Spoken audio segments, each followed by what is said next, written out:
भगवान जिनेंद्र देव का धाम, जहाँ पर आदिनाथ के होने का आभास कराता है अंबर, जहाँ की गलियों में कभी शान से रहते थे दिगंबर। तो आइए जिनेंद्र देव के इस धाम के कण कण में बसे अपने आदिनाथ को तलाशते हैं।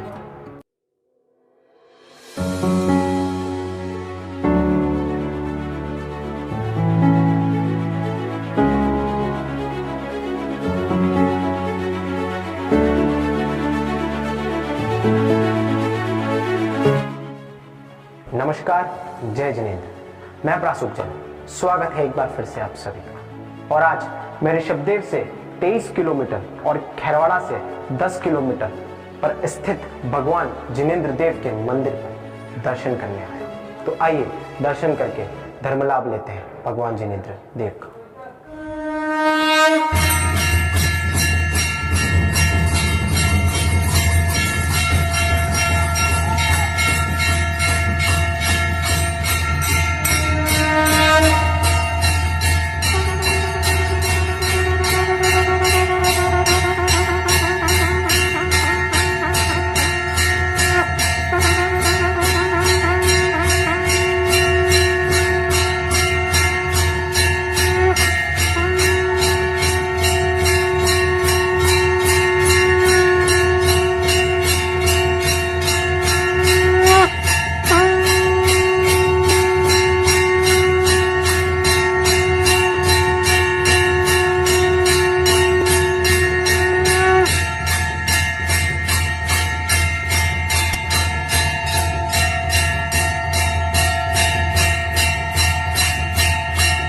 इस मंदिर में दर्शन करने के बाद आपको ये जानकर हैरानी होगी कि ये मंदिर ठीक उसी शैली का बना हुआ है जिस शैली का मंदिर भगवान ऋषभदेव का केसरिया जी में बना हुआ है। वही नौचौकी, वही खेला मंडप और वही गर्भगृह। और सबसे बड़ी बात, जो आदिनाथ भगवान केसरिया जी के मंदिर में विराजमान है, वही आदिनाथ भगवान यहाँ पर भी विराजमान है। आदिनाथ से आदिनाथ तक की इस यात्रा में ये जो गांव जहां पर ये मंदिर स्थित है वह जवास के नाम से जाना जाता है। प्राचीन समय में यह गांव जामरगढ़ नाम से जाना जाता था, लेकिन प्राचीन समय में जो विदेशी आक्रमण यहां पर होते गए, उसके बाद यह गांव और यह इलाका जीर्ण अवस्था में पहुंच गया। किसी समय का जैन बहुल इलाका जो माना जाता था, आज के समय में यहाँ पर एक भी जैन घर नहीं है। 13वीं शताब्दी का यह मंदिर आज 21वीं शताब्दी में भी जीर्ण अवस्था में पड़ा है। लेकिन वो कहते हैं ना कि देर है पर सवेर है, जब कोई नहीं तो कोई तो सही।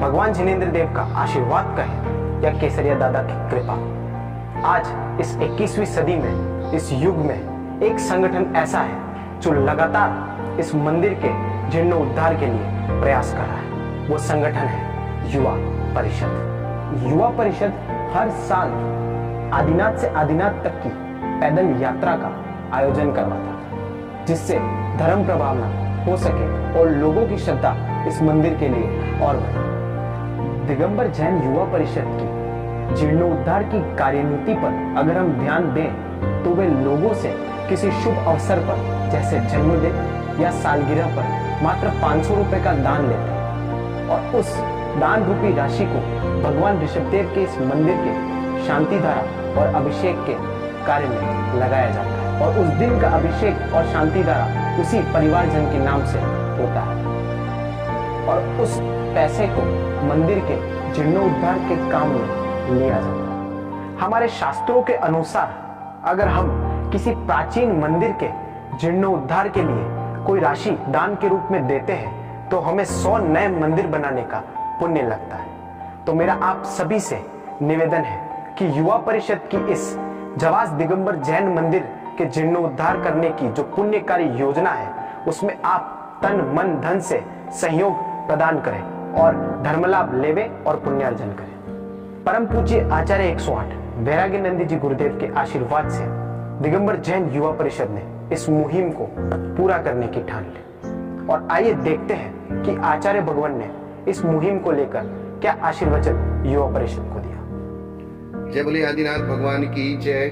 महावीर भगवान की जय। केसरिया जी ऋषभ देव के पास में एक जवास प्राचीन मंदिर जो केसरिया जी के जैसा ही है, और आजकल प्राचीन मंदिरों के जीर्णोद्धार की बहुत ज्यादा आवश्यकता है। और इस मंदिर के जीर्णोद्धार के लिए जो हमारा ऋषभ देव युवा मंच, युवा परिषद लगा हुआ है, उसके लिए हमारा बहुत बहुत आशीर्वाद है। मेरे पास वो पहले भी आए थे और बोल रहे थे कि गुरुदेव इस मंदिर का जीर्णोद्धार करना है, तो मैंने उनको आशीर्वाद दिया था और अभी मैं पूरा आशीर्वाद देता हूँ, क्योंकि शास्त्रों में भी लिखा है कि प्राचीन मंदिरों के जीर्णोद्धार करने का फल 1000 नए मंदिर बनाना और एक प्राचीन मंदिर का जीर्णोद्धार करना, ये बहुत बड़ी बात है। उन युवा परिषद की टीम के लिए मेरा बहुत बहुत आशीर्वाद है। उस मंदिर का भी जीर्णोद्धार करें और उसको संस्कार करें। उसके लिए सब लोग चारों तरफ से, जहाँ भी युवा परिषद आपसे सहायता मांगने के लिए जाए, आप उनकी सहायता कीजिए, क्योंकि प्राचीन मंदिरों के जीर्णोद्धार के लिए बहुत बड़ा आप लोगों को पुण्य संचय होगा। ऐसा मेरा बहुत बहुत आशीर्वाद आशीर्वाद आशीर्वाद।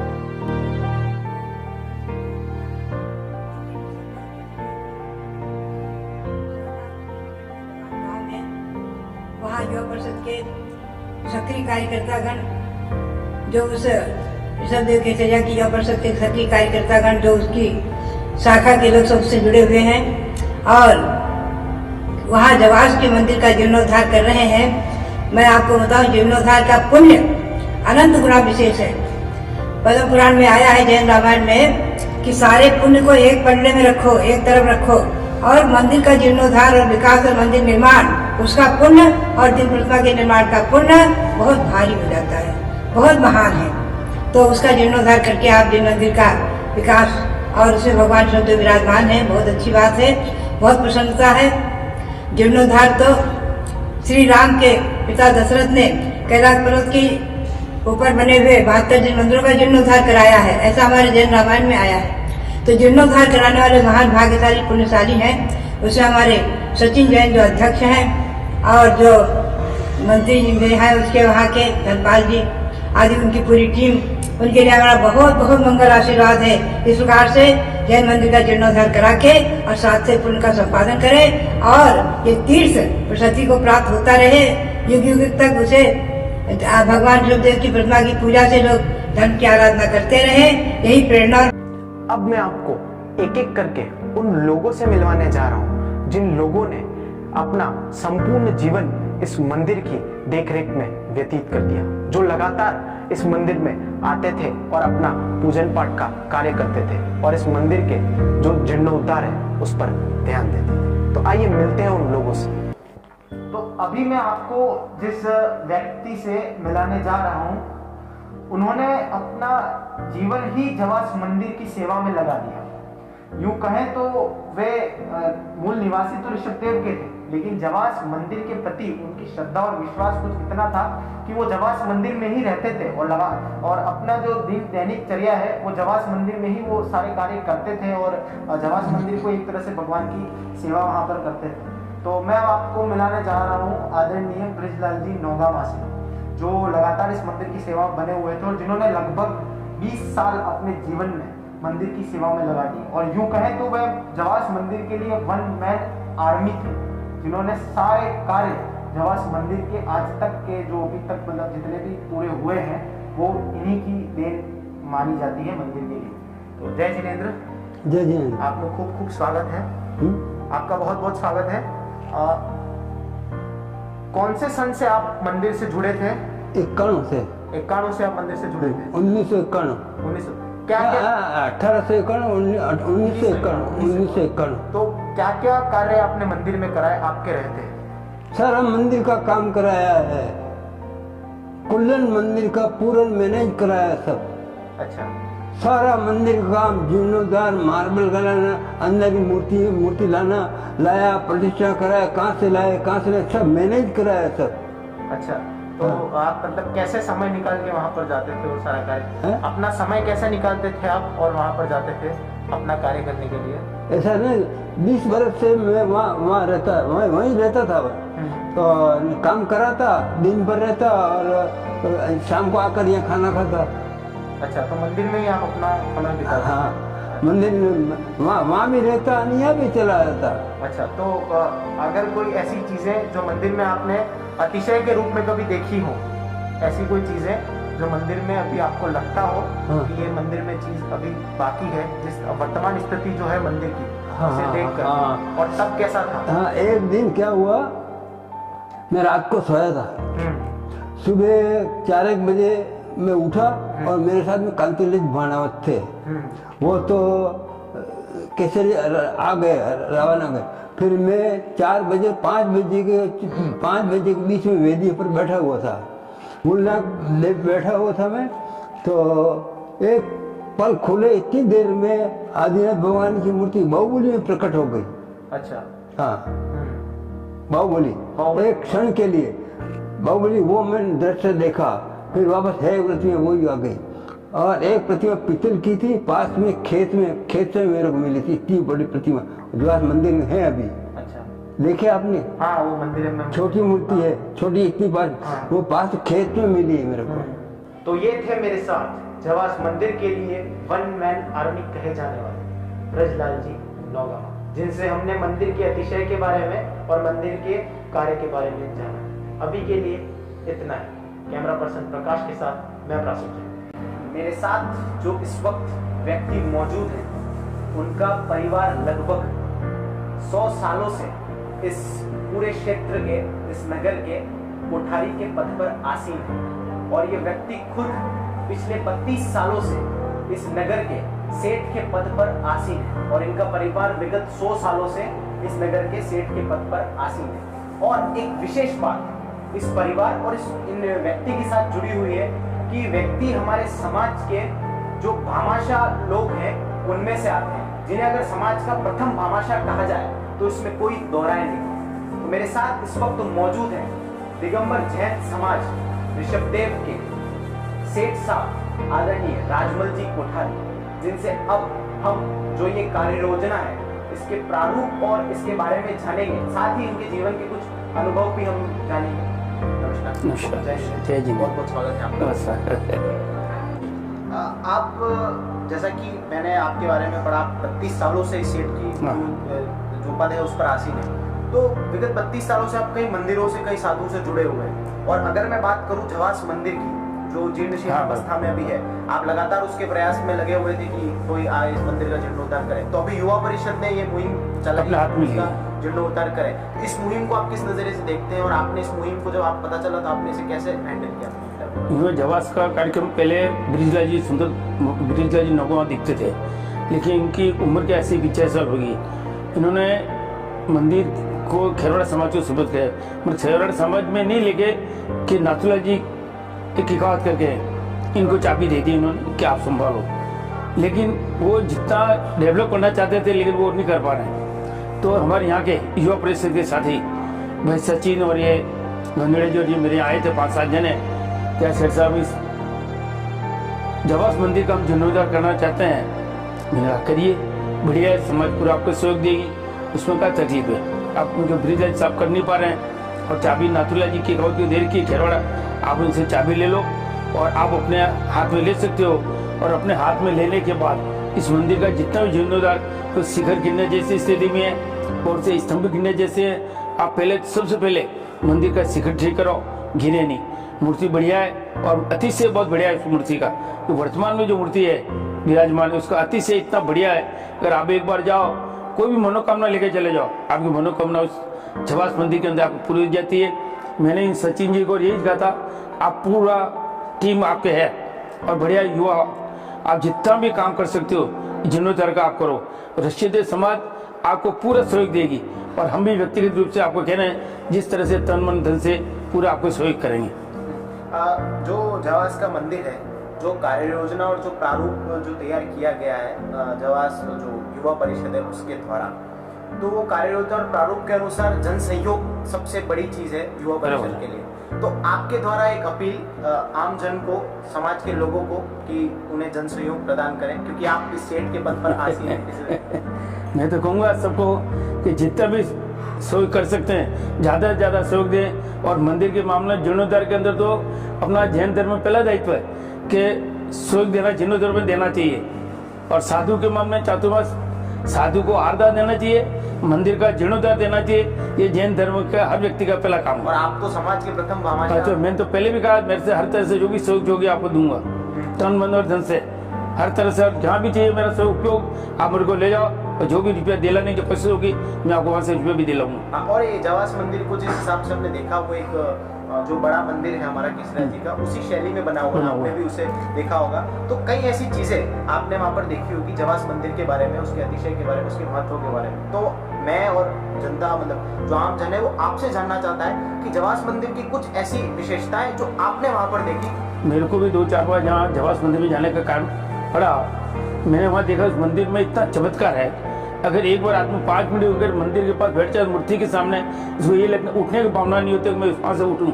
भावना ये है कि मैं यहाँ और बैठा रहूँ और बार बार मैं जाऊँ। लेकिन हम भी 2-4 बार गए, लेकिन बढ़िया रहता है। हमारी जो भावना होती है मन में, अर्ज करते हैं भगवान से, तो मेरे ख्याल से वो भावना पूरी, मन काम पूरा हो जाए, मनोकामना हमारी बराबर पूरी होती है, मतलब मनोकामना पूरी हो जाती है। इसमें इतना अतिशय है, अतिशय बहुत है। बहुत बहुत धन्यवाद सर, आपने अपना मूल्य समय। ये थे मेरे साथ दिगंबर जैन समाज के सेठ साहब आदरणीय राजगुरु जी कोठारी, जिनसे हमने जवास मंदिर के अतिशय और युवा परिषद की कार्य योजना के नजरिए को जाना। इसी के साथ मुझे दीजिए इजाजत। कैमरा पर्सन प्रकाश के साथ मैं प्रसन्न। इस वक्त मेरे साथ जो व्यक्ति मौजूद है, उन्होंने शतवदाधिक प्रतिष्ठाएं, मतलब 500 से ज्यादा प्रतिष्ठाएं करवा चुके हैं, और जिन्हें प्रतिष्ठा सम्राट के नाम से जाना जाता है। तो आइए मिलते हैं इस युग के मार्तंड, प्रतिष्ठा सम्राट, युग श्रेष्ठ प्रतिष्ठाचार्य पंडित सुधीर जी मार्तंड से, और जानते हैं युवा परिषद इस कार्य योजना के बारे में और किस प्रारूप में उनके मार्गदर्शन में ये कार्य योजना आगे बढ़ी। जय जी। जय जिनेंद्र। बहुत बहुत स्वागत है आपका प्रतिष्ठाचार्य जी। युवा परिषद की कार्य योजना पर आने से पहले मेरा सवाल आपसे यह है कि अगर प्राचीन मंदिर का जीर्णोद्धार कोई भी संगठन या कोई भी व्यक्ति कराता है, तो वो कितना पुण्यशाली जीव होता है, इसकी अगर परिभाषा हमें आपसे मिल जाए तो हमारे लिए बहुत बड़ा ये है। अपने लिए तो भवन दुनिया में सब बनाते हैं, लेकिन जो सर्वोच्च है, 3 लोक के नाथ, उनका जिनालय, उसे व्यवस्थित करना, तो 100 नए भवन बनाओ या जिनालय बनाओ, और एक जिनालय का यदि जीर्णोद्धार करते हैं तो समान पुण्य का लाभ हो जाता है। क्योंकि ये हमारी प्राचीन सांस्कृतिक धरोहर है और इनका संरक्षण करना हमारा सबका परम कर्तव्य है। अखिल भारतवर्षीय दिगंबर जैन युवा परिषद ऋषभदेव ने जो ये बीड़ा उठाया है और एक कार्य योजना बनाई है, उसके अंतर्गत वहाँ विभिन्न जीर्णोद्धार के कार्य को विभक्त करके अलग अलग भागों में किया जा रहा है और उसके चरण बनाए गए हैं। प्रथम चरण में जिनालय में जो वर्षा आदि से बाधित था और जल आ रहा था, उस जल से सुरक्षा करना अनिवार्य था। तत्पश्चात प्राचीन धरोहर का, शिल्प कला का एक अनूठा संगम जो शिखर है, आज ऐसे शिखर का निर्माण कराना एक स्वप्न के समान है। उस शिखर को अपने मूल स्वरूप में लाने की योजना बनाई गई है। आवश्यक रंग रोगन इत्यादि कार्य, चूंकि पूरा कार्य तो एक साथ करना किसी भी संगठन या समाज विशेष के लिए भी असंभव ही है। बहुत अच्छा परिभाषित किया। अखिल भारतवर्षीय दिगंबर जैन युवा परिषद शाखा ऋषभदेव की जो जवास मंदिर जीर्णोद्धार की जो योजना है, उस योजना को आप किस दृष्टि से देखते हैं? और दूसरा, जो योजना का कार्य आपके मार्गदर्शन में चल रहा है, जो जीर्णोद्धार का कार्य, वो किस प्रारूप में हमारे सामने एक मंदिर बनकर खड़ा होगा, ये हम आपसे जानते हैं। विश्वमान्य जो आदि देव हैं, सब धर्मों के मूलाधार, जिनकी यश गाथा श्रुत गाते अति श्रद्धायुत विविध प्रकार, जिनके चरण कमल की सौरभ है कैलाश हिमालय में, युग युग से जिनकी प्रतिमाएं है उपलब्ध जिनालय में। ऐसे आदि ब्रह्मा, आदिश्वर ऋषभदेव, जिनके अति प्राचीन जिनालय और अति प्राचीन प्रतिमा जी विभिन्न जिनालयों में उपलब्ध हैं। उसी क्रम में या ये कहा जाए हमारी संस्कृति का गौरव जवास क्षेत्र जो कभी 52 जिनालय से युक्त रहा होगा, जो वहाँ मंदिर की स्थिति देखते हैं, यहाँ कभी बहुत बड़ी संख्या में जैन दिगंबर जैन समाज रही होगी, लेकिन आर्थिक युग होने से वहाँ से उनका पलायन हुआ। आज यह क्षेत्र मानो इसकी माटी प्रतीक्षा कर रही थी कि कोई तो ऐसा होगा जो इस ओर देखेगा। ये हमारा गौरव है और इस गौरव का जीर्णोद्धार होना अनिवार्य है। ऐसे समय में अखिल भारतवर्षीय दिगंबर जैन युवा परिषद ऋषभदेव और उसके सदस्यों ने ये एक बीड़ा उठाया और आज उस कार्य का शुभारंभ किया है। विभिन्न चरणबद्ध तरीकों से इस जिनालय में निर्माण कार्य और जीर्णोद्धार किया जा रहा है। उसके अंतर्गत शिखर, चूंकि स्थापत्य कला का एक अनूठा संगम उस शिखर में विद्यमान है, लेकिन जीर्ण काल के प्रभाव से जो जीर्ण हो गया उसका जीर्णोद्धार आवश्यक था। छत में जहां जगह जगह वर्षा के जल का रिसाव हो रहा था उसको रोकना अनिवार्य था, क्योंकि उससे पाषाण वहां क्षीण हो रहे थे। तो ये व्यवस्था उन्होंने की है चाइना मैजिक आदि करा के, और शिखर जो अपने मूल स्वरूप में आज पुनः लाया जा रहा है, उसकी घिसाई आदि करके अपने मूल स्वरूप से उसको उभारा जा रहा है। आगे जो योजना है उसके अंतर्गत प्रतिमा जी जो मूल है अति प्राचीन है, लेकिन समय के साथ उसकी दृष्टि आज अवरुद्ध है। नयन खोलना आवश्यक है, क्योंकि प्राण प्रतिष्ठा में नयनोन्मिलन विधि होती है। उस प्रतिमा का आगे जीर्णोद्धार स्वरूप ही यह नयनोन्मिलन आदि विधि होगी। यक्ष यक्षी आदि उनकी स्थापना करना, और जो 52 जिनालय थे, यद्यपि उस समय 52 जिनालय रहे होंगे, लेकिन आज वहाँ जैन समाज न होने से हमने तो यही सुझाव दिया है कि वहाँ पर जो हमारे पुरातन की प्रतिमा जी आदि जो उपलब्ध हुई हैं उन्हें स्थापित करके दोनों ओर एक म्यूजियम की तरह से उन्हें बनाया जाए। बहुत बहुत अच्छा आपने परिभाषित करके बताया हमें कि किस तरीके से युवा परिषद के द्वारा जीर्णोद्धार के बाद ये मंदिर हमारे सामने खड़ा हुआ। प्रतिष्ठाचार्य जी, एक आखिरी सवाल मेरा आपसे यह है, और एक इसे महत्वपूर्ण सवाल भी मैं कह सकता हूँ, क्योंकि दान की बहुत महिमा हमारे धर्म में, हमारे ग्रंथों में दी गई है। तो मैं आपसे ये जानना चाहता हूँ, हम आपसे ये जानना चाहते हैं कि सबसे पहले कि प्राचीन मंदिर में दान करने की क्या महत्वता है। दूसरा, एक संदेश आपका लोगों को कि युवा परिषद की इस कार्य योजना में वे सहयोग करें, जिनसे उन्हें निम्नलिखित लाभ हो सकते हैं। धर्म लाभ जो जिसे हम कह सकते हैं, या पुण्यार्जन जिसे हम कह सकते हैं। प्रसुख जी, श्रावक के आवश्यक कर्म में दान उसका महत्व दिया है। दान 4 प्रकार का है, लेकिन दान दे देना उससे कोई प्रयोजन सिद्ध नहीं होता है। दान चूंकि लक्ष्मी चंचल है, वो एक जगह स्थिर नहीं रहती, और धन से इस भव में सुख की प्राप्ति हो रही है ये माना जाता है। लेकिन आगम पुराण आदि सभी उल्लेख करते हैं कि यह भव नहीं, पर भव के लिए यदि हम शांति चाहते हैं तो श्रावक क्या कर सकता है, तो उसे यदि है उसके पास तो दान करना चाहिए। कमाने के लिए जैन दर्शन में कहीं मनाही नहीं है, बस एक शब्द लगाया कि जो भी अर्जन किया जाए न्याय नीति पूर्वक किया जाए, और जो भी दान दिया जाए सद कार्यों में देना चाहिए। और प्राचीन क्षेत्रों का जब जीर्णोद्धार होता है तो उसके समान सद कार्य और कोई श्रेष्ठ कार्य नहीं हो सकते हैं। तो मैं तो यही चाहता हूं कि जो भी लक्ष्मीवान हैं, भामाशाह हैं, उन्हें चाहिए कि नित नूतन मंदिर तो बनते ही हैं, और जब आबादी एक स्थान से दूसरे स्थान पर जाती है तो जिनालयों का निर्माण होता ही है।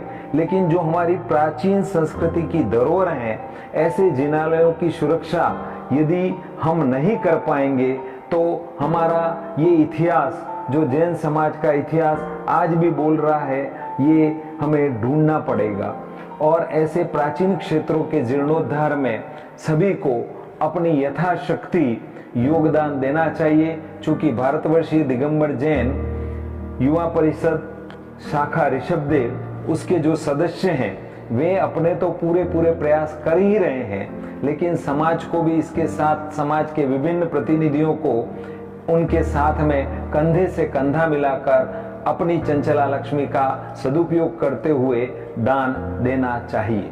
बहुत बहुत अच्छा परिभाषित आपने किया कि मंदिर में दान देने से हमें कितना लाभ होता है। बहुत बहुत धन्यवाद प्रतिष्ठा जी, आपने अपना अमूल्य समय में दिया। धन्यवाद आपको भी। जय जिनेंद्र। तो ये थे मेरे साथ प्रतिष्ठा सम्राट, युगश्रेष्ठ प्रतिष्ठाचार्य पंडित सुधीर जी मांडव, जिन्होंने हमें बताया कि मंदिर में दान की क्या महत्वता है, और साथ ही जिन्होंने हमें यह भी बताया कि प्राचीन मंदिर का जीर्णोद्धार किस प्रारूप में किया है। आगे और भी ऐसे लोगों से मिलते रहे, तब तक के लिए मुझे दीजिए इजाजत। कैमरा पर्सन प्रकाश के साथ मैं प्रासुच। तो इस वक्त मेरे साथ वो व्यक्ति मौजूद है जो जवास के मूल निवासी थे कभी किसी वक्त में, और अभी वो यहाँ ऋषभदेव में रहते हैं, लेकिन जवास के मूल निवासी होने के कारण उनका मंदिर से हमेशा से जुड़ा रहा है। तो आइए मिलते हैं जमनालाल जी जैन से और जानते हैं मंदिर के बारे में कि मंदिर कैसा था किसी वक्त में, और पुराने समय में मंदिर कैसा था आज से 2 दशक पहले। तो आइए मिलते हैं जमनालाल जी जैन से और जानते हैं मंदिर के बारे में। नमस्कार सर। नमस्कार। जय जय। बहुत बहुत स्वागत है आपका। सर, आप मंदिर के मूल निवासी, मंदिर के और जवास के मूल निवासी थे किसी वक्त में, तो मंदिर से आपका हमेशा जुड़ाव रहा है। तो कुछ ऐसी बातें मंदिर के बारे में जो आमजन को ना पता हो, जो आपने कभी देखी हो मंदिर में कि तब मंदिर ऐसा था। देखो, जवास एक रियासतकालीन गांव है। हमारे मतलब सभी पीढ़ियाँ जवास की रहने वाली थी और हजारों की आबादी थी जैन की। वो मंदिर तो एक नया मंदिर बताते हैं, वो मंदिर नया बन रहा था। उसके पहले पुराना मंदिर था, जीर्ण शीर्ण हो गया, अब तो बिल्कुल जमींदोज हो गया है। और उस मंदिर, वो बड़ा मंदिर था और उसकी मतलब अंदर सुरंग बनी हुई थी जो रावले तक जाती थी। तो वहाँ रावले के जो राव वगैरह होते थे वो दर्शन करने के लिए उस सुरंग से ही आते थे और पीछे से ही वापस दर्शन करके निकल जाते थे। उसके पास में बावड़ी बनी हुई है। तो आप और ये मंदिर तो एक बन रहा था और अच्छा बना भी गया, ये ऋषभदेव की तरह का ही बनने वाला था। तो आप उस जवास के मूल निवासी थे, तो आप सरकारी कर्मचारी भी थे, तो कैसे आप मतलब मंदिर की जो आपने शेड्यूल में से कैसे आप समय निकाल के मंदिर की कई चीज़ों को आप देखते थे और उसमें जो धार्मिक चर्या हैं उन सबको आप करते थे? मंदिर में आज़ादी के बाद में तो लगभग जवास में जैनों की आबादी समाप्त हो गई।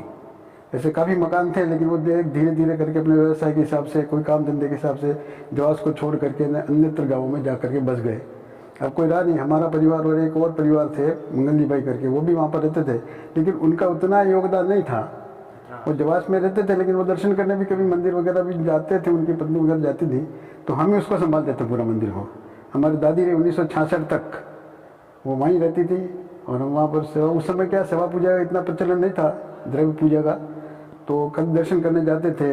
अभिषेक वो पुजारी से करवा देते थे, अभिषेक पुजारी करता था, दोनों टाइम आरती पूजा वगैरह करने का वो काम करता था।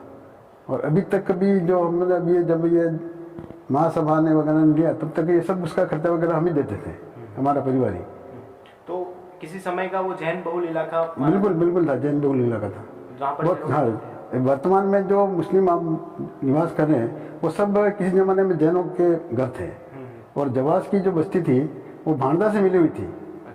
भांडा के नीचे जो जावली करके गांव है, वो जवास से जावली तक एक ही गांव था।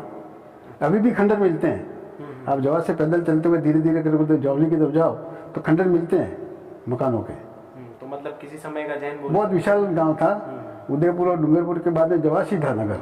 सर, आप लंबे समय से मंदिर के साथ जुड़े हो, आपकी दादी भी मंदिर के साथ जुड़ी थी जैसा कि आपने बताया।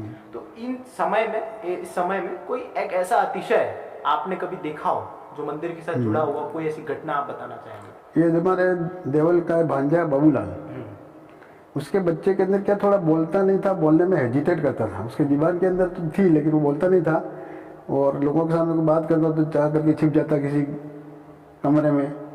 लेकिन उसके बाद हमारे बाबू भाई ने फिर वहाँ की जवास की मान्यता ली। उसके बाद में फिर वो फराटे से बोलना शुरू कर दिया, सब हेजिटेशन वगैरह सब उसका ख़त्म हो गया और आज बिल्कुल अच्छी तरह से है, प्राइवेट जॉब भी कर रहा है और वहाँ दर्शन करने भी वो आते रहते हैं जवास में। हाँ मतलब हाँ, वो हमारे मतलब उसका भांजा है, हमारी सिस्टर वगैरह थी वहाँ की जवास, तो उसके तक कर लगा भी है उनका। और दूसरे गाँव से भी बहुत सारे ये प्रतापगढ़ वगैरह चले गए हैं, तो वो भी कभी कभी क्या उनके फादर्स वगैरह की कोई होते हैं ना, तो एक बार दर्शन करने आ जाते हैं कभी कभी। किसी उधर एक न्यू गणेश और है, वो अपना खैर नहीं न्यू गणेश, लेकिन वहाँ के लिए बिल्कुल आते हैं वो। अच्छा, वो अब हाँ वो स्कूल बनी है ना स्कूल, उसके पास में न्यू गणेश करके स्थान है। अच्छा, जो ये युवा परिषद की जो अभी एक योजना चल रही है कि इस मंदिर को फिर से उसी स्तर पर लाना है और उसका जीर्णोद्धार करना है, तो योजना को आप किस दृष्टि से देखते हैं? और इस योजना के बारे में जब आपको पता चला तो क्या आपकी ऐसी भावना रही कि हाँ ये मंदिर फिर से उठकर? खैर हमारी तो ये शुरू से ये था, लगाव था कि जवास का कोई जीर्णोद्धार हो। उसी दरबार भाई साहब वगैरह भी प्रयास करते, लेकिन हमारे किसी का सही रिस्पॉन्स नहीं था। वर्तमान में जो युवा परिषद ने अपने हाथ में लिया है और जुझारू सब बच्चे हैं और अच्छा काम कर रहे हैं। अभी भी मेरे जाना हुआ नहीं है, एक बार जाऊंगा मैं, लेकिन अच्छा काम कर रहे हैं और मेरी शुभकामनाएं उनके साथ में। निश्चित रूप से इसको अच्छी ऊंचाइयों तक पहुंचाएंगे और जवास का जो वर्चस्व था उसको कायम करेंगे। चाहे वो आबादी वगैरह तो नहीं हो सकती, लेकिन मंदिर एक अच्छे स्तर पर हो जाए कि फिर से फिर जुड़ जाए।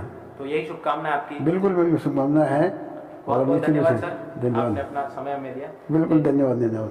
तो ये थे मेरे साथ जमुनालाल जी जैन, जो लगातार इस मंदिर के साथ जुड़े हुए रहे हैं, या फिर हम एक तरह से कहें जिन्होंने अपना जीवन इस मंदिर की सेवा में व्यतीत कर दिया। तो अभी के लिए मुझे दीजिए इजाज़त। कैमरा पर्सन प्रकाश के साथ मैं प्रासुद जैन।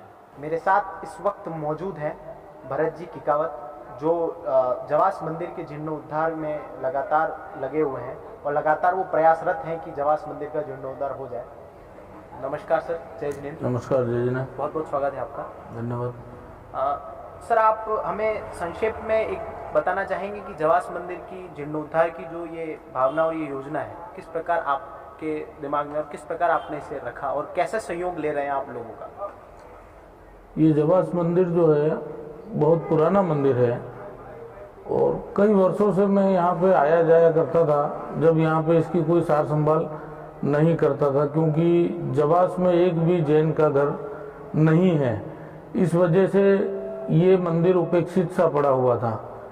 जवास से 4 किलोमीटर दूर एक जैन फैमिली, जैन परिवार रहता था, वो आकर इस मूर्ति का अभिषेक वगैरह किया करते थे, पर मंदिर बहुत जीर्ण अवस्था में था। इसके बाद तीर्थ रक्षा कमेटी की ओर से ऋषभदेव के श्री ब्रजलाल जी नोगोमा ने इस मंदिर को व्यवस्था को हाथ में लिया और इसका जीर्णोद्धार उन्होंने उस समय में कराया, जिसकी वजह से ये मंदिर आज इस अवस्था में भी बदस्तूर चला आ रहा है।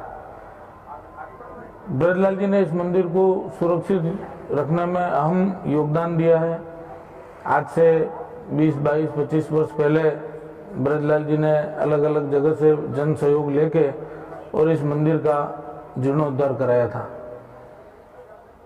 अब उनकी उम्र हो गई है, वो संभाल पाने की स्थिति में नहीं है।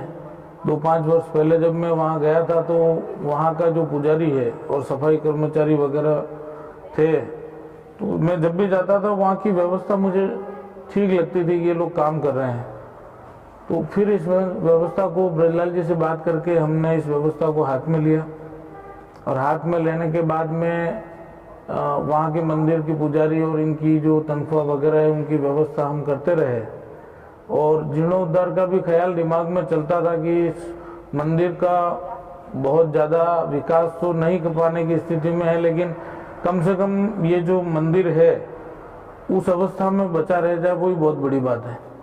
इस सोच को दिमाग में लेके चले और कई लोगों से मैंने बातचीत भी की, कई लोगों से सहयोग का आश्वासन भी मिला।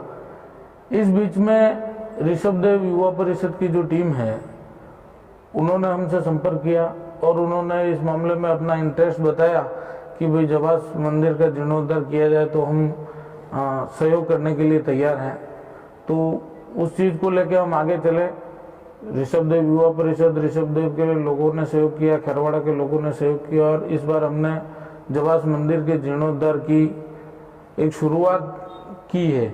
हालांकि वहाँ पर अभी काम करने के लिए बहुत कुछ है, लेकिन धन की व्यवस्था आड़े आती है तो हम लोग कहीं ना कहीं धन की व्यवस्था के लिए और इन सब चीज़ों के लिए लगे हुए हैं। आपके पिताश्री नाथूलाल जी किकावत जी हाँ। जो लगातार जवास मंदिर की सेवा में बने हुए थे, उन्होंने अपना पूरा जीवन जवास मंदिर की सेवा में व्यतीत कर दिया, तो उनसे आपने कैसे मतलब एक कार्य योजना तो आपने कुछ समझी होगी कि इस प्रकार एक गाइडेंस तो लिया ही होगा कि इस प्रकार हमें इस मंदिर की सेवा करनी चाहिए? नहीं, 5 वर्ष पूर्व तक इस मंदिर की व्यवस्था ब्रजलाल जी नगोमा ही देखते थे। अच्छा। हम वहाँ पे केवल दर्शन के लिए जाया करते थे। जब ब्रजलाल जी नगोमा वहाँ की व्यवस्था देखने में असमर्थ हो गए उम्र की वजह से, तो इसके बाद फिर हमने इस मंदिर की व्यवस्था को हाथ में लिया है और अब लगातार उसको देख रहे हैं, कुछ अच्छा करने की कोशिश कर रहे हैं। निश्चित ही आपकी योजना सफल हो और मंदिर जरूर अपने उस स्तर तक पहुंचेगा जिस स्तर तक उस मंदिर को होना चाहिए। बहुत बहुत धन्यवाद, आपने अपना अमूल्य समय हमें दिया, बहुत बहुत धन्यवाद। धन्यवाद। जय जय। तो अब बारी है उन लोगों से मिलने की, यानी कि उस संगठन से मिलने की जो लगातार इस मंदिर के जीर्णोद्धार के प्रयास में लगा हुआ है। जी हां, मैं बात कर रहा हूं दिगंबर जैन युवा परिषद की। तो आइए मिलते हैं दिगंबर जैन युवा परिषद के सदस्यों से और जानते हैं कि वे किस प्रकार इस मंदिर के जीर्णोद्धार में लगे हुए हैं और उनकी क्या कार्य योजना है, जिसे हम उनसे मिलने के बाद विस्तृत रूप से जानेंगे। वो कहते हैं, जब फैसला कर लिया हो ऊंची उड़ान का तो फिजूल है सोचना आसमान का। कुछ इसी चीज का परिचय दिया है अखिल भारतवर्षीय दिगंबर जैन युवा परिषद ने, जो ठीक इस वक्त मेरे पीछे मौजूद है। और अभी हम जिस स्थान पर मौजूद है उस स्थान को चंद्रगिरी नाम से जाना जाता है। यह स्थान चंद्रगिरी नाम से प्रसिद्ध है क्योंकि यहाँ पर हमारे जो साधु और भट्टारक हैं उनकी समाधि मौजूद है। और इस पवित्र स्थान पर आज हम युवा परिषद की पवित्र योजना के बारे में जानेंगे। तो आइए मिलते हैं युवा परिषद के सदस्यों से और जानते हैं इस योजना के बारे में। मेरे साथ इस वक्त मौजूद हैं वो व्यक्ति जिनके हाथ में अभी संगठन की बागडोर है और आमतौर पर हम जिन्हें अध्यक्ष कहते हैं, और इस अखिल भारतीय युवा परिषद के अध्यक्ष सचिन जी जैन हैं जो इस वक्त मेरे साथ मौजूद है। तो आइए जानते हैं इनसे कि कैसे आप इनके जहन में ये विचार आया कि हम जवास मंदिर का जीर्णोद्धार करेंगे। तो सर हमें ये बताइए कि कब आपके जहन में ये विचार आया जवास मंदिर का हम जीर्णोद्धार करेंगे, और कब आप वहाँ पर गए और कब आपने सोचा कि हाँ जरूरी है इस मंदिर का जीर्णोद्धार? अखिल भारतवर्षीय दिगंबर जैन युवा परिषद की शाखा ऋषभदेव जो है वो पिछले कई वर्षों से जवास मंदिर में नियमित रूप से जा रही है। हमने वहाँ पर पदयात्रा भी निकाली थी, कई बार लोगों को वहाँ से जोड़ने का प्रयास भी किया था। एक बार हम लोग जैसे ही मंदिर जी के अंदर गए, वहाँ पर कुछ लोग जो थे वो दर्शन करने के लिए वहाँ पर आए थे और उसी समय एकाएक बारिश चालू हो गई। उस बारिश के दृश्य को देखने के बाद हमने ऐसा महसूस किया कि पूरा मंदिर परिसर में पानी टपक रहा है। तो उस स्थिति को देखकर हमने एक मन में धारणा और विचार व्यक्त किए कि कम से कम इस मंदिर का जीर्णोद्धार हो जाए तो ये बहुत ही युवा परिषद के लिए श्रेष्ठ कार्य होगा।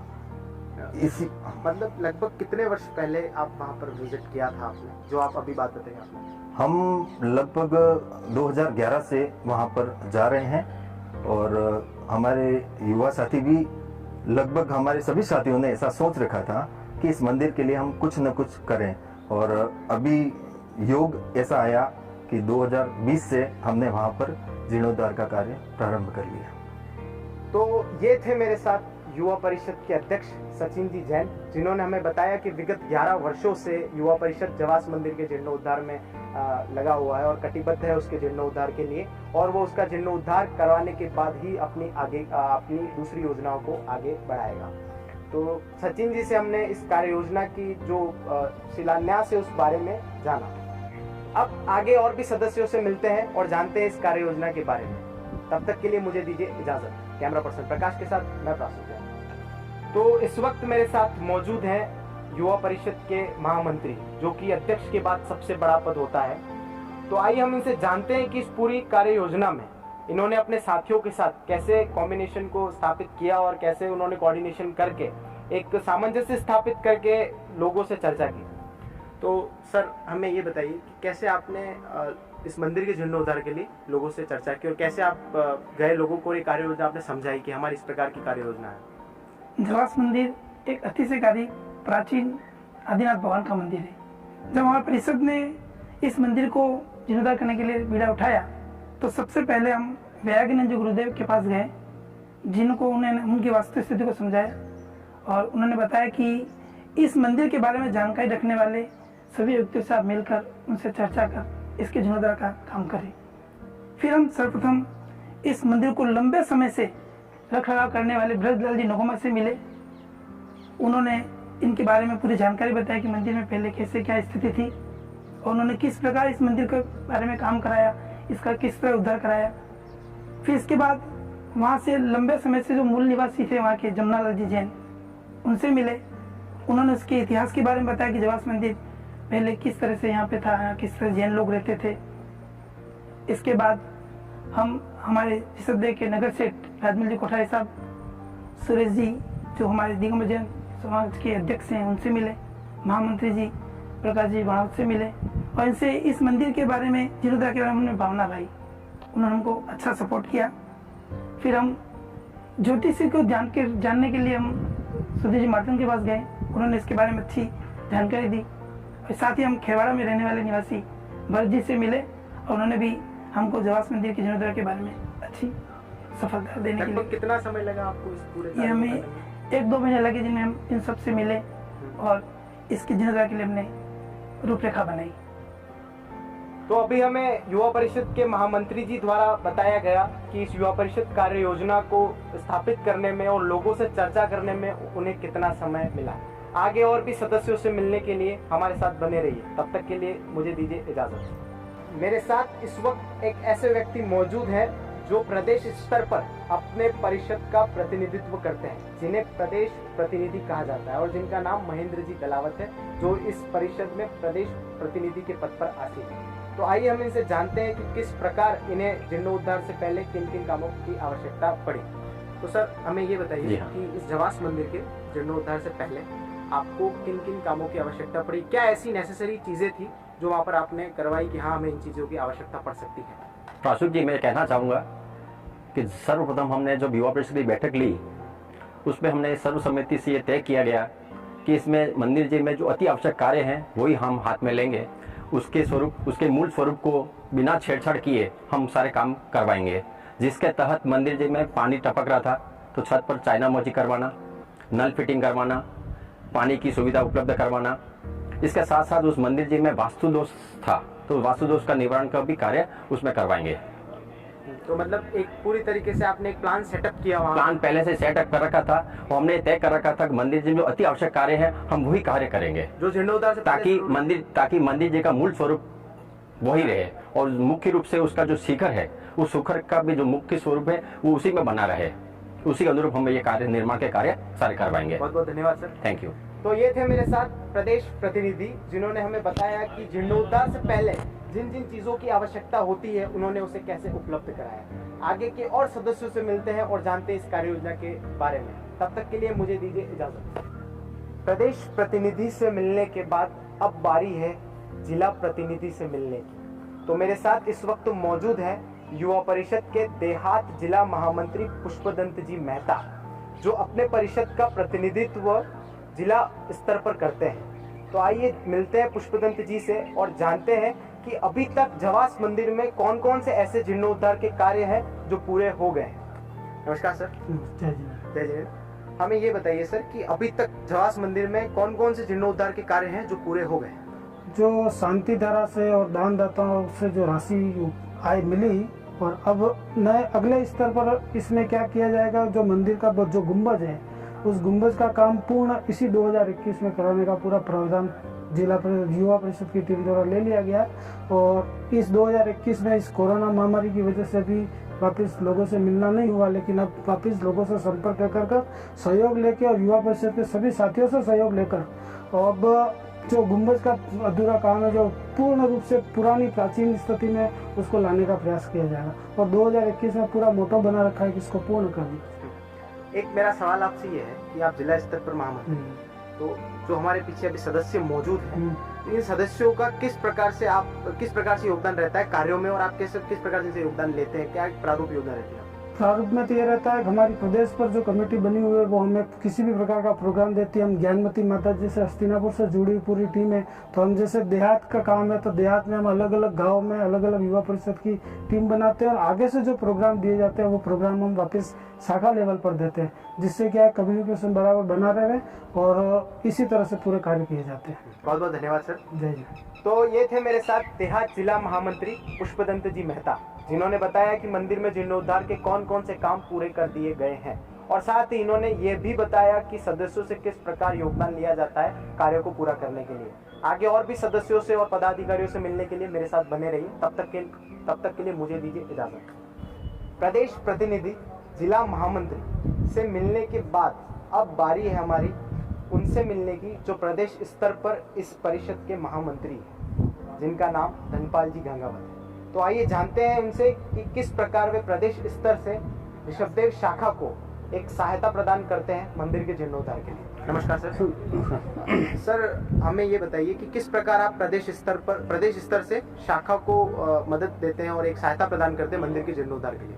हमने प्रदेश स्तर पर संपूर्ण प्रदेश स्तर राजस्थान प्रदेश युवा परिषद द्वारा ऋषभदेव शाखा को मंदिर जीर्णोद्धार के लिए तन मन धन से सहयोग देने का एक प्रस्ताव लिया हुआ है। जो जिस प्रकार शाखा अध्यक्ष हमको प्रेरित करेगा हम तन मन धन से सहयोग देने के लिए तैयार रहेंगे। मतलब शाखा स्तर जिस तरफ अच्छा काम करेगा अच्छा काम बिल्कुल बढ़ेंगे। उसमें अभी मेरे 3 दिन पहले राष्ट्रीय स्तर के जो जिला अध्यक्ष है हमारे जीवन प्रकाश जी, उनसे भी मेरी बात हो चुकी थी। उन्होंने कहा आपको जिस प्रकार भी सहयोग चाहिए आप मुझे अवगत करा दें या फिर आपका प्रतिनिधिमंडल मुझसे मिल ले, मैं उसके लिए तैयार हूँ। तो ये थे मेरे साथ प्रदेश महामंत्री धनपाल जी गंगावत, जिन्होंने हमें बताया कि किस तरह से वे प्रदेश स्तर से शाखा स्तर को मदद पहुंचाते हैं इस मंदिर के जीर्णोद्धार के लिए और बाकी सारी कार्य योजना के लिए। आगे और भी पदाधिकारी और सदस्यों से मिलते हैं, तब तक के लिए बने रहिए मेरे। उपाध्यक्ष जो अध्यक्ष की नामौजूदगी में कार्यवाहक अध्यक्ष के रूप में काम करता है, वो व्यक्ति इस परिषद का हमारे साथ मौजूद है, जिन्हें आशीष जी गांधी के नाम से जाना जाता है। तो आशीष जी गांधी से हम जानते हैं कि मंदिर के जीर्णोद्धार के साथ क्या क्या व्यवस्थाएं दूसरी होने वाली है, जैसे कि यात्रियों के ठहरने की व्यवस्था और अन्य व्यवस्थाएं जो वहां पर जरूरी है इस वक्त। तो आइए जानते हैं आशीष जी से। जय जिनेंद्र सर। जय जिनेंद्र सर हमें ये बताइए कि जवास मंदिर में मंदिर के जीर्णोद्धार के अलावा कौन कौन सी व्यवस्थाएं लोगों के लिए करी जा रही है, जैसे कि धर्मशाला है जहाँ पर लोगों को ठहराया जाएगा और अन्य सुविधाएं, ऐसी कौन कौन सुविधाएं आप लोगों को देने वाले हैं जिनसे उन्हें एक सुविधा का वहाँ पर एहसास हो और वहाँ पर जाके भक्तगण धर्मलाभ ले सके। जवास मंदिर एक अतिशयकारी मंदिर है जहाँ का सुबह का मंगला दर्शन बहुत अतिशयकारी है। लोगों के जो मन की इच्छा होती है वो पूर्ण होती है। हम चाहते हैं कि जो लोग सुबह में वहाँ पे जाए उनके लिए केसर, धोती दुपट्टा, पक्साल और ये सब व्यवस्था हम करा सकें। इसके अलावा लोगों के रहने के लिए वहाँ पे कुछ कमरों की व्यवस्था भी हमने करवा रखी है। खाने की व्यवस्था, भोजन की व्यवस्था, बर्तन की व्यवस्था, वो भी हम वहाँ पे लोगों के लिए करवाना चाह रहे हैं और कुछ हमने करवा भी दी है। इसके अलावा लोग जो रात को वहाँ रहना चाहते हैं उनके लिए भी हम पूर्ण व्यवस्था करवाने की पूर्ण कोशिश कर रहे हैं। तो ये थे मेरे साथ युवा परिषद के उपाध्यक्ष, जिन्होंने हमें बताया कि मंदिर के जीर्णोद्धार के अलावा अन्य कौन कौन सी सुविधा और व्यवस्था युवा परिषद मंदिर में करने वाला है, जिससे भक्तों को वहाँ पर सुविधाएं उपलब्ध होगी और उन्हें एक सुविधा का एहसास होगा। आगे और भी पदाधिकारियों से मिलते हैं और जानते हैं युवा परिषद की इस कार्य योजना के बारे में। कई बार लोगों को ये जिज्ञासा होती है कि युवा परिषद की ये जो कार्य योजना है मंदिर जीर्णोद्धार की, उसके बाद उनका नेक्स्ट स्टेप क्या होगा जिसकी तरफ वो आगे बढ़ेंगे, क्या एक दूसरी कार्य योजना होगी। तो आइए मिलते हैं युवा परिषद के सांस्कृतिक मंत्री प्रशांत जी जैन से और जानते हैं कि what will be there next step to moving forward. नमस्कार सर। जय जिनेंद्र। जय जिनेंद्र। सर हमें ये बताइए कि आपका नेक्स्ट स्टेप क्या होगा, किस तरफ आप आगे बढ़ने वाले हैं जवास मंदिर के जीर्णोद्धार के बाद। प्रश्न अच्छा क्वेश्चन था ये।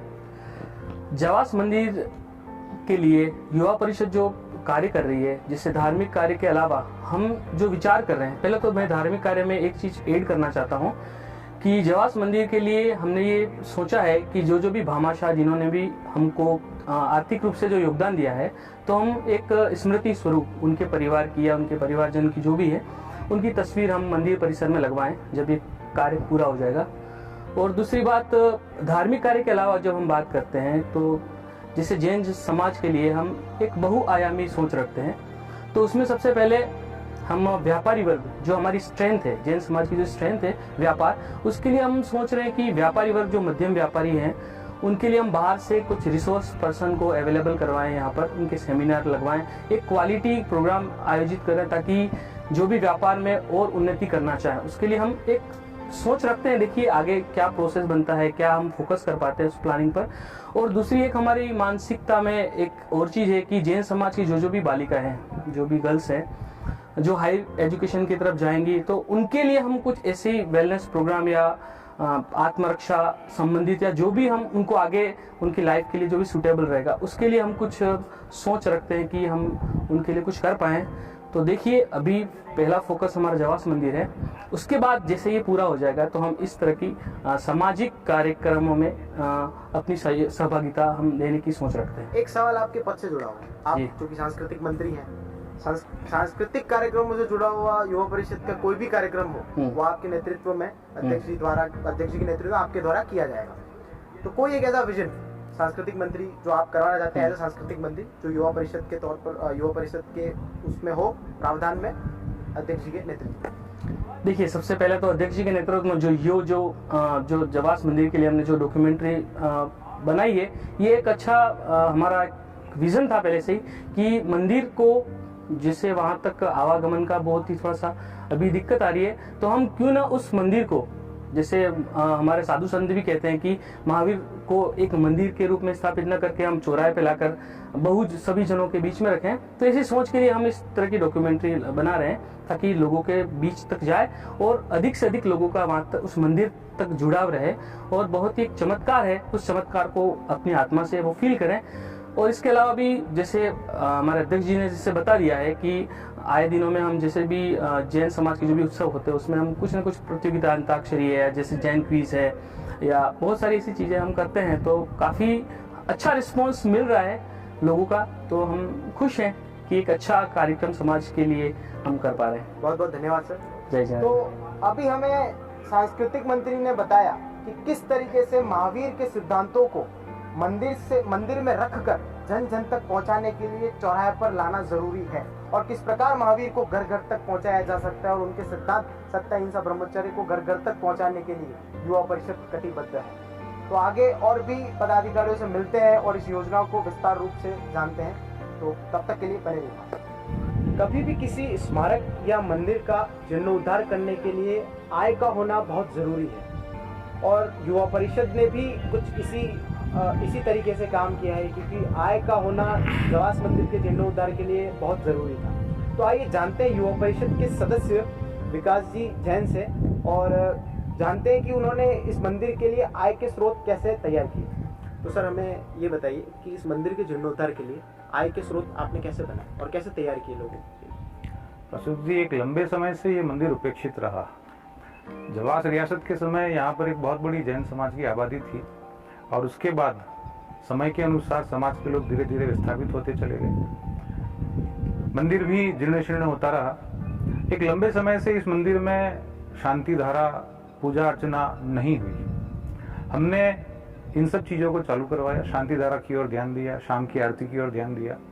इसके साथ साथ पुण्यतिथि, लोगों के जन्म दिवस होते हैं, उनकी एनिवर्सरी होती है, उनके ऊपर हमने फोकस किया। इसके साथ साथ कई सारे लोग हैं जिन्होंने सामने से आकर के इस मंदिर के लिए चंदा देने की या सहयोग देने की कोशिश की। इसके अलावा मंदिर में और भी कई प्रकार के विभिन्न धार्मिक आयोजन युवा परिषद ने करवाए हैं जिसके द्वारा इस मंदिर को अच्छा खासा सपोर्ट मिला है।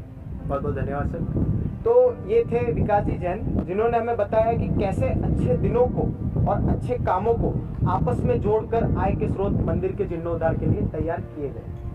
तो आगे और भी सदस्यों से मिलते हैं, तब तक के लिए बने रहिए हमारे साथ। अखिल भारत वर्षीय दिगंबर जैन युवा परिषद ऋषभदेव के वरिष्ठ उपाध्यक्ष अतुल जी अकोत इस वक्त मेरे साथ मौजूद है, जो हमें बताएंगे कि मंदिर प्राचीन स्थिति में किस अवस्था में था और वर्तमान में किस अवस्था में है और आगे वो किस अवस्था में इनकी कार्य योजना सफल हो जाएगी, उस वक्त किस अवस्था में वो पहुंचेगा मंदिर, क्या इनका प्रारूप है कि मंदिर को हमें इस दिशा की ओर ले जाना है। तो आइए मिलते हैं अतुल जी अकोत से और जानते हैं मंदिर के बारे में।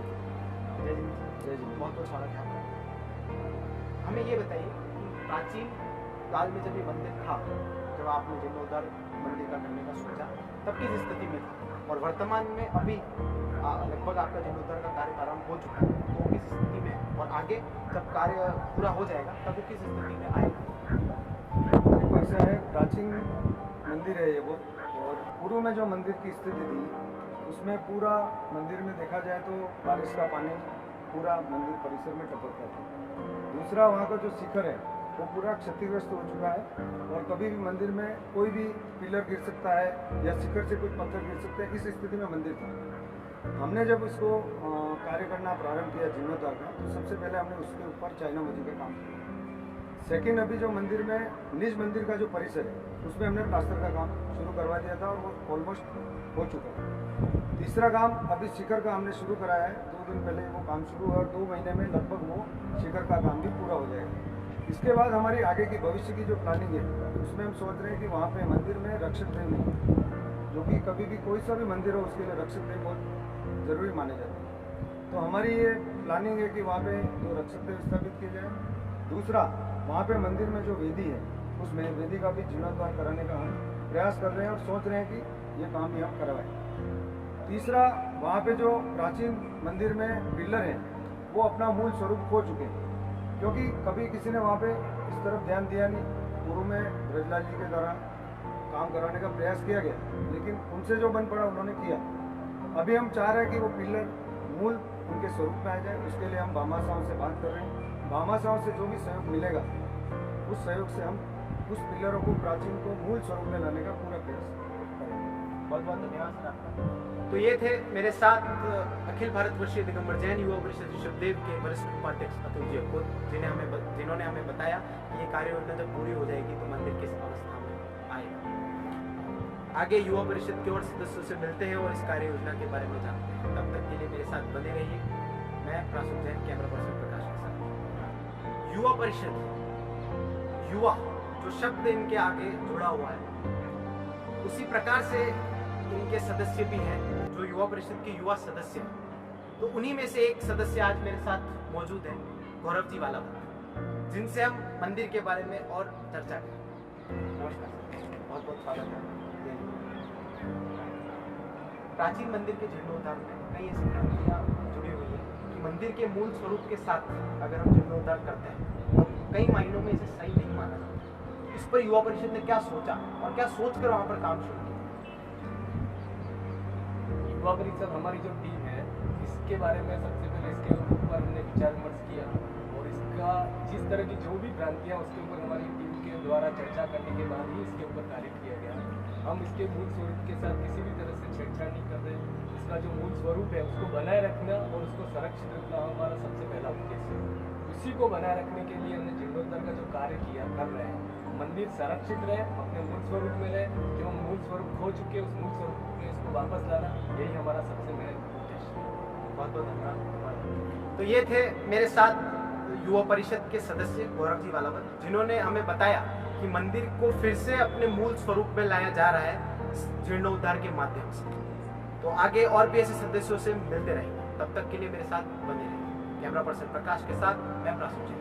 अध्यक्ष अध्यक्ष अध्यक्ष एक ऐसा नाम जो पूरे संगठन को अपने साथ लेकर चलता है, जो नेतृत्व करता है। तो हम फिर से एक बार नेतृत्व से नेतृत्व पर आकर खड़े हो गए। शुरुआत हमने करी थी अध्यक्ष की, और अब हम फिर से आकर हमारी बात को खत्म करने वाले हैं अध्यक्ष से। तो मेरे साथ इस वक्त मौजूद हैं, जिन्हें किसी परिचय की आवश्यकता नहीं है, सचिन जी जैन, अखिल भारतीय दिगंबर जैन युवा परिषद ऋषभदेव के अध्यक्ष। और आइए हम इसे जानते हैं कि क्या इनकी आगे की योजना है और अभी तक कौन कौन सा इन्होंने काम कार्य, धार्मिक रूप से जो जुड़े हुए कार्य हैं वो लोगों के बीच में युवा परिषद के माध्यम से ये करवा चुके हैं, इनके नेतृत्व में जो काम हो चुके हैं। जय हिंद सर। जय हिंद। एक बार फिर से हम आप तक आ चुके हैं। नेतृत्व से नेतृत्व तक का हमारा जो सफर था वो हम पूरा कर चुके हैं। शुरुआत हमने आपसे की थी, अब इसको हम खत्म भी आप पर ही करेंगे।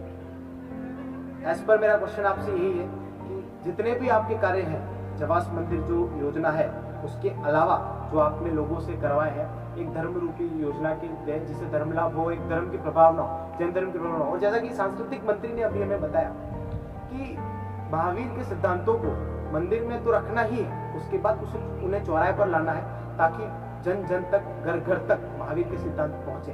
इस बारे में आप क्या सोचते हैं? बिल्कुल, हमारे सांस्कृतिक मंत्री ने जो बात कही है बिल्कुल सही है कि भगवान केवल मंदिर में ही रहेंगे तो इससे बढ़िया यही होगा कि वह हर घर में विराजमान हो जाए।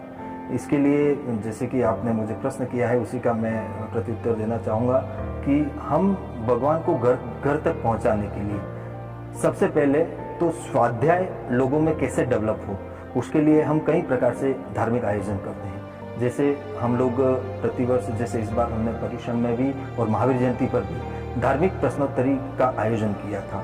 वो कम्प्लीटली लॉकडाउन के कारण हमने ऑनलाइन प्रश्नोत्तरी का आयोजन किया था, जिससे ये हुआ कि प्रत्येक घर में लोग स्वाध्याय करने लग गए। और जिन शासन का यही सिद्धांत है कि प्रत्येक व्यक्ति स्वाध्याय पर सबसे ज़्यादा फोकस करे। इसके साथ साथ मैं आपको बताना चाहूँगा कि अखिल भारतवर्षीय दिगंबर जैन युवा परिषद की शाखा ऋषभदेव ने महावीर जिनालय में एक भक्तांबर मंदिर का निर्माण किया है, जो भारत के तलगर का पहला, विश्व का पहला तलगर में स्थित भक्तांबर मंदिर है।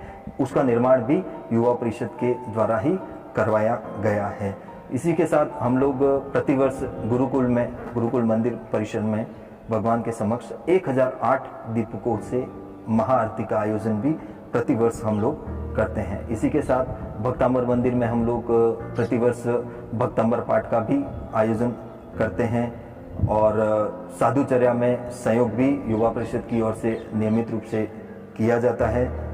रंगोली प्रतियोगिता है, चार्ट बनाओ प्रतियोगिता है, पालना सजाओ प्रतियोगिता है। ये सब धार्मिक क्षेत्र में धर्म की प्रभावना बढ़ाने के उद्देश्य से हम लोग ये सारे कार्य करते हैं। इसी के साथ साथ हम लोग सांस्कृतिक और साहित्यिक क्षेत्र में भी आगे बढ़ते हैं। उसके लिए जैसे ऋषभदेव और उदयपुर जिले में जो कि फेमस हो चुका है जैन प्रीमियर लीग गली क्रिकेट प्रतियोगिता, जिसको हम सब JPL के नाम से जानते हैं, उसमें लगभग क्रिकेट खेलने के लिए 10 वर्ष की उम्र से लेकर 50 वर्ष तक की उम्र या इससे भी ऊपर के उम्र के लोग उसमें पार्टिसिपेट होते हैं। हमारा उद्देश्य किसी भी ना तो दिगंबर, ना श्वेतांबर, ना हुम्बोड समाज, ना ही 10 पंथ समाज, ना ही 20 पंथी समाज, उससे हमको कोई लेना देना नहीं है। हमारा एक ही उद्देश्य जैन, बस जैन जितने भी हो हमारे प्रत्येक गतिविधि में हम सभी का इन्वॉल्वमेंट उसमें करवाते हैं। और इसी के साथ साथ जैसे अभी सामाजिक कार्यों की अगर बात करें तो लॉकडाउन में कोरोना के कारण बहुत सारे हमारे अपने लोग हम खो चुके हैं। इसके लिए युवा परिषद ने एक प्लान बनाकर वैक्सीनेशन का कैंप भी आयोजित किया। इसी के साथ साथ कई सारे जैन परिवार ऐसे थे जिनको वास्तव में लॉकडाउन के कारण बहुत आवश्यकता थी। उन आवश्यकताओं की पूर्ति के लिए हमने एक किट का वितरण भी किया था, जिसमें खाद्यान्न संबंधी कुछ सामग्री जितनी हम अवेलेबल करवा सकते थे उतनी हमने बिल्कुल उनको अवेलेबल करवाई। अध्यक्ष जी, एक सवाल था, अधिकतर जहाँ पर हम देखते हैं कई बार किसी कार्य योजना में जो भामाशाह होते हैं, जिन लोगों ने आर्थिक रूप से सहायता दी होती है, उन लोगों का सम्मान किया जाता है, समाज में उन्हें आगे लाकर सम्मानित किया जाता है। तो युवा परिषद की भी जरूर एक ऐसी योजना होगी कि हम भामाशाहों का इस तरीके से सम्मान करेंगे और इस प्रारूप में हमारा काम चलेगा।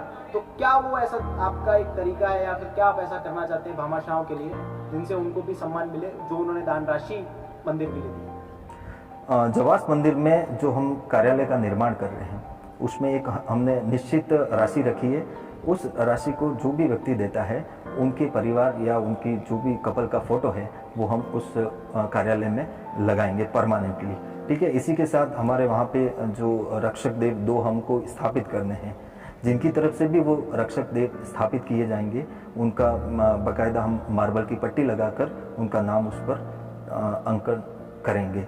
और भी हमारी योजना में है कि उन सभी भामाशाहों को हम जवास में ले जाकर बाकायदा प्रॉपर सिस्टम और सही तरीके से उनका सम्मान देंगे। अध्यक्ष जी, आप इतने बड़े पद पर आसीन, एक संगठन को चलाना बहुत अहम बात होती है। एक अध्यक्ष के लिए बहुत बड़ी जिम्मेदारी का काम है और 30 सदस्यों का ये संगठन है आपका। तो आप इसे चलाने के लिए, एक सुचारू रूप से चलाने के लिए क्या ऐसे कार्य करते हैं और कैसे इसका नेतृत्व करते हैं इस पद पर बैठे? सबसे पहले तो प्रासुक भैया मैं ये बताना चाहूँगा कि हमारे जो युवा परिषद में ऋषभदेव शाखा में 30 सदस्य हैं। 30 में से चाहे पहले नंबर का सदस्य हो चाहे 30वें नंबर का सदस्य हो, हमारे लिए सभी बराबर हैं। अध्यक्ष हो, उपाध्यक्ष हो, वरिष्ठ उपाध्यक्ष हो या फिर और भी किसी पद पर कार्यकारिणी का सदस्य हो, चाहे वह हो या सामान्य सदस्य हो, हमारे लिए कोई मायने नहीं रखता। हम जो भी काम करते हैं पूरी टीम भावना के साथ काम करते हैं और उसी टीम भावना के कारण आज हम इस जीर्णोद्धार के काम में इस स्थिति तक पहुंच चुके हैं कि हम निर्विघ्न तरीके से यहाँ पर काम कर रहे हैं। हमने एक सिस्टम बना रखा है कि एक कार्यकारिणी तैयार कर रखी है। कोई भी निर्णय वहाँ से लेकर हम लोग हमारे सदस्यों में आपसी सहमति व्यक्त करके और एक निश्चित निर्णय तक पहुँच जाते हैं। उसी के बाद हम उसको इम्प्लीमेंट करते हैं ताकि हमारे प्रत्येक व्यक्ति को, प्रत्येक सदस्य को यह लगे कि उसका जो जुड़ाव है वो युवा परिषद से पूर्ण रूप से हो रहा है। हम इस धर्म प्रभावना के साथ आगे बढ़ रहे हैं कि हमारा एक ही उद्देश्य है, जैन धर्म जिन शासन की जय। उसके बैनर तले हमको जो भी अच्छा काम लगता है हम अपनी पूरी टीम के साथ तमाम सदस्यों का सहयोग लेते हुए हम पूरा करते हैं। यही कारण है कि युवा परिषद धीरे धीरे एकता और सभी का सहयोग लेते हुए आगे बढ़ रहा है। धन्यवाद अध्यक्ष जी, बहुत बहुत धन्यवाद आपका। जय जय। मतलब एक पूरा सम्मान की भी आपकी गलत योजना है जो आपने बना रखी है, मामा शौका निश्चित रूप से सम्मान होगा। बहुत बहुत धन्यवाद अध्यक्ष जी, आपने अपना हमें बताया, अपनी मूल्यवान समय दिया कि किस तरीके से हमारी जवास की योजना और उसके बाद की योजना और जो जवास की योजना चल रही है उसे हम कैसे पूरा करेंगे और उसमें सारी जो हमारी व्यवस्था है वो पूरी होगी। और आपके साथियों ने बहुत अच्छा सहयोग किया हमें बताने में कि कैसे हम इसको पूरा करेंगे। बहुत बहुत धन्यवाद। जय हिंद। अध्यक्ष, प्रदेश प्रतिनिधि, प्रदेश महामंत्री, जिला मंत्री, सांस्कृतिक मंत्री और सदस्य जैसे विभिन्न पदाधिकारी और सदस्यों से कार्य योजना के बारे में हमने जाना और हमें यह पता लगा कि युवा परिषद अपनी कार्य योजना को कैसे लेकर आगे बढ़ता है। और जैसा कि सबका एक प्रारूप, एक सिद्धांत यही है कि जैन धर्म की प्रभावना, कैसे जैन धर्म के सिद्धांतों को लोगों तक पहुंचाया जाए। क्योंकि संगठन तो बहुत होते हैं लेकिन एक सच्चा और एक अच्छा संगठन अपने कार्यों से जाना जाता है जो अपने सिद्धांतों पर अटल हो। और युवा परिषद ने हमेशा अपना परिचय अपने सिद्धांतों से दिया है लोगों के सामने। और इससे ये बात साबित होती है कि जीवन में सच्चा होना तो जरूरी है लेकिन अच्छा होना भी बहुत जरूरी है।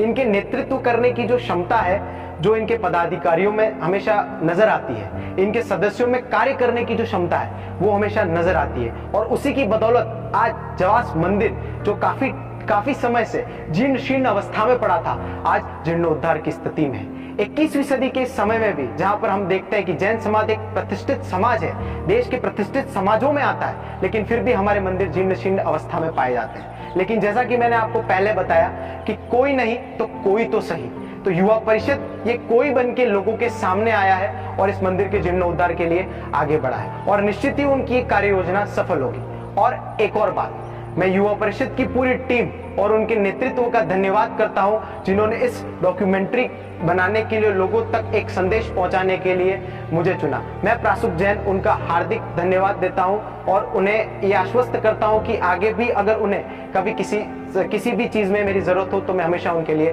तत्पर हूं। और अंत में एक और बात मैं आपसे कहूंगा कि आप जरूर युवा परिषद की इस पुण्यकारी योजना में जुड़े, क्योंकि मंदिर में दान देने से बड़ा कोई दान नहीं होता।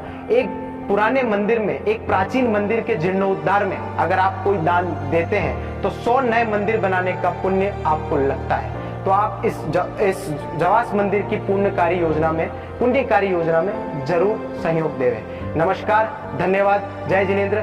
फिर मिलेंगे युवा परिषद की किसी योजना के साथ, किसी कार्यक्रम के साथ। जय जिनेंद्र। तो अभी तक आपने इस वीडियो में जवास मंदिर से जुड़े हुए लोगों और युवा परिषद की कार्य योजना को जाना, लेकिन कोई भी कार्य योजना लोगों के सहयोग के बिना पूरी नहीं हो सकती। तो मेरा आप सभी से निवेदन है कि युवा परिषद की इस मुहिम के साथ जरूर जुड़े और इसमें अपना सहयोग जरूर देवें, क्योंकि ये मंदिर दिगंबर जैन मंदिर है तो हम अपने धर्म और अपने मंदिर के लिए इतना तो कर ही सकते हैं। हमारी आशा है कि जवास मंदिर की दैवीय आभा आप तक पहुंच गई होगी। युवा परिषद ऋषभदेव की हमेशा से कोशिश रही है कि आपको इतिहास से परिचित करवाकर वर्तमान परिदृश्य से भी परिचित करवाया जाए।